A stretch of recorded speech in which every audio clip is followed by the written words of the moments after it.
ನಮ್ಮನ್ನ ತಂದೆ ತಮ್ಮ ಪಾದಕ್ಕೆ ಬಂದರು. ನಿನಗೆ ಜಯವಾಗಲಿ ಪರಶುರಾಮ. ಮೇಲೆ ಕೇಳುವಂತ ನಾವು ಏನು ಪರಶುರಾಮ? ಹೇಳಿ ತಂದೆಯವರೇ, ನೀನು ನನ್ನ ಒಂದು ಮಾತು ನಡೆಸಿಕೊಡದೆ. ಅದು ಯಾವ ಮಾತು ಹೇಳಿ ತಂದೆ? ಕ್ಷಣ ಮಾತ್ರದಲ್ಲಿ ಮಾಡಿ ಮುಗಿಸುತ್ತೇನೆ. ಒಂದೊಂದು ಕಾಲದಲ್ಲಿ ನಿನ್ನ ತಾಯಿ ಇದೇ ಈ ಸೀತಾದೇವಿಯನ್ನು ನನ್ನ ಪೂಜೆಗೆ ತರಲು ಕಳಿಸಿದಾಗ ಏನಾಯಿತು ತಂದೆ? ಅವಳ ಜಲಕ್ರಿಯೆಯನ್ನು ಆಡುವುದನ್ನು ನೋಡಿ ಮನಸ್ಸತ್ತು ಹೋದರು. ಮುಂದೇನಾಯಿತು ತಂದೆ? ಅದಕ್ಕೆ ನನ್ನ ಪೂಜೆಗೆ ಅವಳು ಅವಮಾನ ಮಾಡಿದಳು. ಹೌದೇನು ತಂದೆ?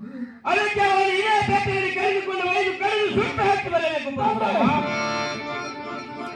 ಹೆತ್ತ ತಾಯಿಯನ್ನು ಕಡಿಯುವುದು ನನ್ನಿಂದ ಆಗಲಾರದು ತಂದೆ. ಏನು ಪರಶುರಾಮ? ತಂದೆಯ ಮಾತು ಮೀರಿ ನಡೆದವಳು ಮಗನೇ. ತಂದೆ ಇಲ್ಲ ತಂದೆ, ತಂದೆಯ ಮಾತು ಮೀರಿದವರು ಈ ಭೂಲೋಕದಲ್ಲಿ ಅವರು ಮಕ್ಕಳೇ ಅಲ್ಲ.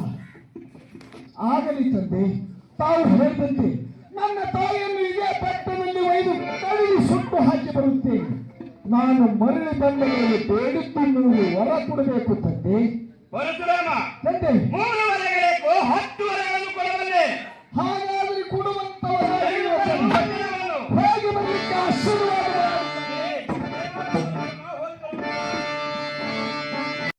ಬಾ ಪರಶುರಾಮ, ಇತ್ತು ಕಡೆ ಬರೋ ಕಾರಣ ಪರಶುರಾಮ. ಏನು? ನನ್ನ ತಂದೆ ತಪಸ್ಸರಿನಲ್ಲಿ ಕುಳಿತಿರುವಾಗ ನನ್ನ ತಂದೆಯನ್ನು ಮೋಸದಿಂದ ತಡೆ ಮಾಡಿ ಕಾಮಧೇನು ಕಲ್ಪವೃಕ್ಷ ತಂದಿರುವುದು ಸತ್ಯ ನಿಜವಲ್ಲವೇ ಮೋಸಗಾರ? ಈ ಮಾತನ್ನು ನಿನಗೆ ಯಾರು ಹೇಳಿದ್ರು ಪರಶುರಾಮ? ಏನು? ಈ ಮಾತನ್ನು ನನ್ನ ಹೆತ್ತ ತಾಯಿ ಆದಿಶಕ್ತಿ ರೇಣುಕಾದೇವಿ ಹೇಳ್ತಾಳೆ. ನೀನೇ ಕಾಮಧೇನು ಕಲ್ಪವೃಕ್ಷ ತಂದಿರಿ ಎಂದು. ಸುಮ್ಮನೆ ಮರ್ಯಾದೆಯಿಂದ ಕೊಟ್ಟರೆ ಸರಿ. ಎಲ್ಲ ಮಗರೇ, ಇಲ್ಲವಾದರೆ ಇಬ್ಬರನ್ನು ಮಾಡಿ ಕೆತ್ತು ಒಯ್ಯಬೇಕಾಗುತ್ತದೆ. ಆಗಲಿ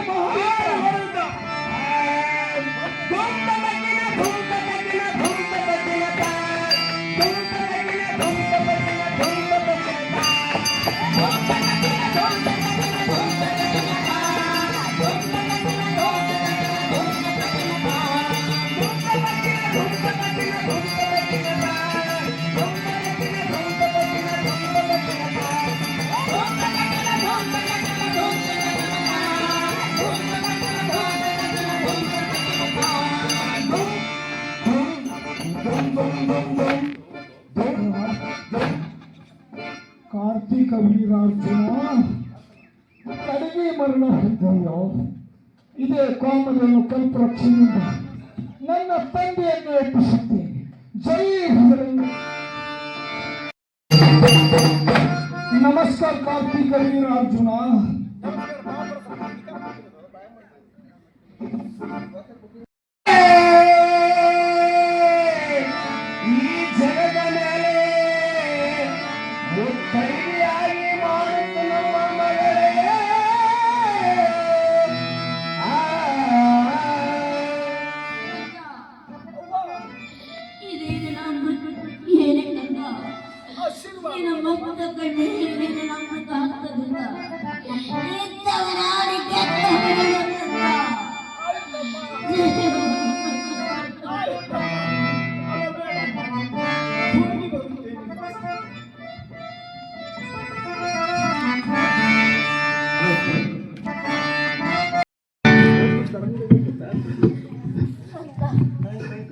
ಅಳಬೇಡಮ್ಮ,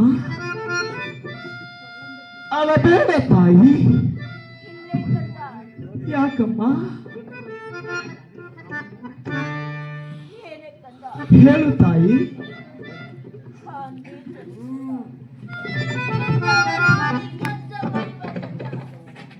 ಆಯ್ತಮ್ಮ.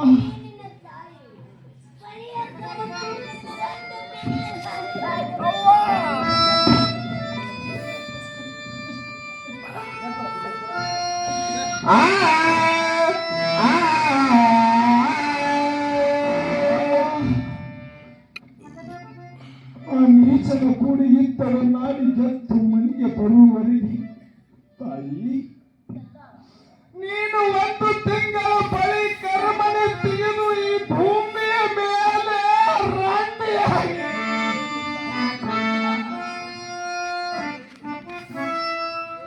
ಆಗದಮ್ಮ ತಾಯಿ. ಈ ಕ್ಷತ್ರಿಯ ವಂಶವನ್ನೇ ವಂಶ ಮಾಡುವುದಕ್ಕಾಗಿ ಹುಟ್ಟಿ ಬಂದಿದ್ದೇನೆ ನಿನ್ನ ಹೊಟ್ಟಿಗೆ ಪುಂಡ ಪರಶುರಾಮನಾಗಿ. ಅವ್ವಾ, ಆ ನೀಚನ ಎದೆಯನ್ನು ಶೀಳಿ ಅವನ ಎದೆಯಲ್ಲಿರುವ ಅಮೃತ ಕಲಶವನ್ನು ತೆಗೆದುಕೊಂಡು ನನ್ನ ತಂದೆಯನ್ನು ಜೀವಂತ ಮಾಡಿ ಮರಳಿ ಬಂದ ಮೇಲೆ ಮುತ್ತೈದೆ ಹುಣ್ಣಿಮೆ ದಿನ ನಿನಗೆ ಮುತ್ತೈದೆಯನ್ನಾಗಿ ಮಾಡಿಸಿ ಸೂರ್ಯ ಚಂದ್ರ ಇರುವವರೆಗೆ ಮುತ್ತೈದೆ ಹುಣ್ಣಿಮೆಯನ್ನಾಗಿ ಭಕ್ತರ ಬಾಯಿಯಿಂದ ನುಡಿಸುತ್ತೇನೆ. ನನಗೆ ಹೇಗೆ ಬರಲಿಕ್ಕೆ ಆಶೀರ್ವಾದ ಮಾಡಿ.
ನಿನ್ನ ತಾಯಿಗೆ ನೋಡಿ ಈ ಕುತ್ತು ದೈವ ನಗುತ್ತಿದ್ದಿ ಕಂದ ಕಂದ ಅಮ್ಮ ತಾಯಿ. ಅಳುತ್ತೈತಿ ಕಂದ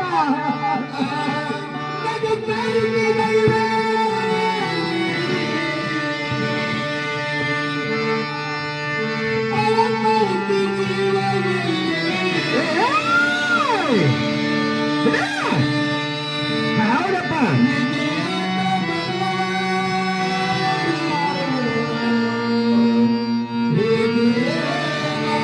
ನೀ ಹೇಳು